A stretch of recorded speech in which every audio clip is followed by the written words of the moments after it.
कौन कहता है आकाश में सुर्राख नहीं हो सकता। एक पत्थर तो तबीयत से उछालो यारो।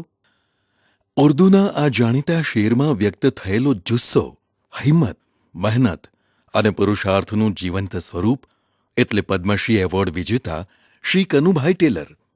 અશક્યને શક્ય બનાવનાર વ્યક્તિત્વ એટલે શ્રી કનુભાઈ ટેલર. અગણિત વિકલાંગોને પોતાના પગ ઉપર ઊભા રહેવાનું શીખવનાર એક વિકલાંગ એટલે શ્રી કનુભાઈ ટેલર. ગામ મગદલ્લા, જિલ્લો સુરતમાં 1956માં તેમનો જન્મ. પોલિયો રોગના કારણે અપંગ થયા. પ્રાથમિક શિક્ષણ ગામમાં લઈ અમદાવાદમાં કોલેજમાં જોડાયા.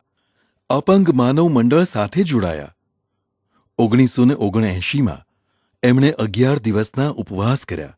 પરિણામે રાજ્ય સરકારે વિકલાંગોને સરકારી બસમાં વિનામૂલ્યે પ્રવાસની એમની માગણી સ્વીકારી. અહીંથી થયો એમની વિજય યાત્રાનો આરંભ. 1979માં જીનીવામાં વર્લ્ડ નોબિલિટી કોન્ફરન્સમાં આમંત્રણ મેળવનાર તેઓ પ્રથમ ભારતીય હતા. 1982માં અમેરિકામાં નેશનલ સોસાયટી ફોર હેન્ડીક્રાફ્ટની કોન્ફરન્સનું ઉદ્ઘાટન. 1992માં ફ્લોરિડા સ્ટેટમાં આઉટસ્ટેન્ડિંગ યંગ પીપલનો એવોર્ડ. 1990માં અમેરિકાના તત્કાલીન રાષ્ટ્રપતિ શ્રી જ્યોર્જ બુશ સિનિયરે વ્હાઇટ હાઉસમાં અબ્રાહમ લિંકનની ખુરશી પર બેસાડીને અદ્વિતીય સન્માન. બ્રિટનના રાણી એલિઝાબેથ તથા તત્કાલીન પ્રધાનમંત્રી માર્ગારેટ થેચરે કનુભાઈની પ્રવૃત્તિને બિરદાવી. કનુભાઈ હવે માત્ર ભારતના જ નહીં, આંતરરાષ્ટ્રીય સ્તરના પ્રતિભાવંત વ્યક્તિત્વ બની ગયા હતા. 1985માં કનુભાઈ સુરતમાં સ્થાયી થયા. ક્રિપ્કોના ડિરેક્ટર શ્રી એચ.એસ. કોહલીએ તેમનો હાથ ઝાલ્યો. જેનો પ્રત્યેક કારીગર વિકલાંગ હોય તેવા વિકલાંગ બંધુ પ્રિન્ટિંગ પ્રેસનો આરંભ કર્યો. 1993માં તેઓ લાયન્સ ક્લબ મિડવેસ્ટ સુરતના પ્રથમ વિકલાંગ પ્રમુખ બન્યા.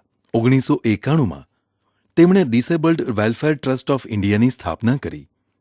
આ સંસ્થાના માધ્યમથી 1997માં વિકલાંગો માટેની શાળા શરૂ થઈ. અહીં બાળકો ભણે છે, રમે છે, ગીતો ગાય છે, રંગોળી કરે છે અને વિવિધ કલા કારીગરી પણ શીખે છે.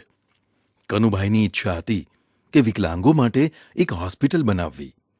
મુંબઈના પીએન હરિયાની ફાઉન્ડેશનની ₹5 કરોડની મદદ સાથે આધુનિક સુવિધાથી સજ્જ હોસ્પિટલ પણ બની અને મુખ્યમંત્રી શ્રી નરેન્દ્રભાઈ મોદીએ તેનું ઉદ્ઘાટન કર્યું.